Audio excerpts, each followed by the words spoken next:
Hi, I just want to talk a little bit about motivation and the importance of sticking with it if you want to be a writer, because I think that's one of the toughest things for people at first. I know when I started out, I was not a good writer. The very first draft I wrote, it was just terrible. And my husband told me so, and I knew it in my heart. I knew it was not right. But I took steps to improve my writing by taking courses, by reading books. A lot of it came from reading books because I observed while I was reading what writers were doing with their words.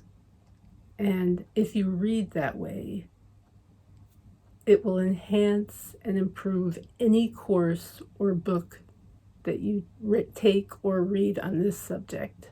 I'm serious. The only way to really learn to write is to get in there and to do it and to read other people's work and see what's working for them. Now, that's not to say you should copy what they're doing. Not at all. But their work will, by osmosis, affect you. The stuff that you read that you really like will probably touch something in you that may spark an idea, and as you write, your own voice will express that idea. Now, I started off talking about persistence, and the reason I sort of deviated onto inspiration is that inspiration is fine, but you have to get past that point of, I have this great idea, I have to keep going. And part of that, in my opinion, at least at the very beginning, one of the most essential parts is learning how to plot. Now, there's a big debate, I don't know if it's a big debate or not, but I know that there are two camps, the plotters and the pantsers. I think pantsing is fine if that's the kind of thing you do well, but not all of us can do that well. And some of us have to have some kind of idea of where we're going before we start a long project, which a novel is. Even if you sit down and only write 200 words every day, it's a long project done in short bursts. So that's where persistence comes in. No matter how little you write, no matter how hard the words might come, you'll feel better if you're a writer if you sit down and just do it.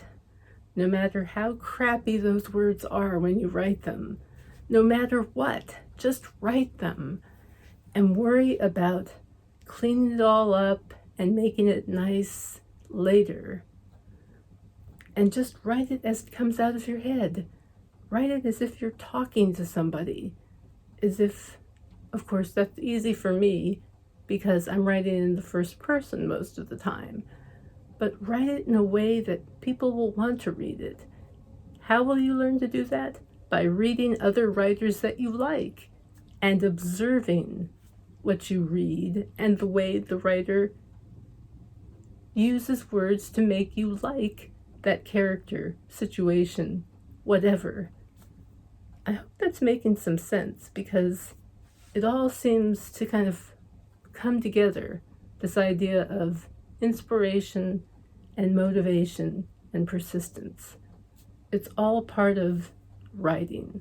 So, and also don't expect, I really hate saying this, but people seem to expect miracles or something after they get published.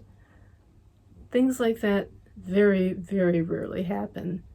And I never expected so many of the things that happened to me to happen at all. But that is not why I write. I did not write with the intention of becoming a New York Times ebook bestseller.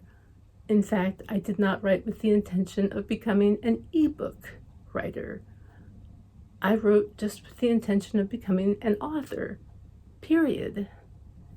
And to pursue that goal requires a lot of dedication. no matter when you write, how often you write, as long as you persist and believe that it can be done, you can do it. I don't know, I hope I've helped in some way with this video. I'd like to talk more about this subject, so please feel free to like and share this video or leave a comment. Thanks, and I'll talk to you later.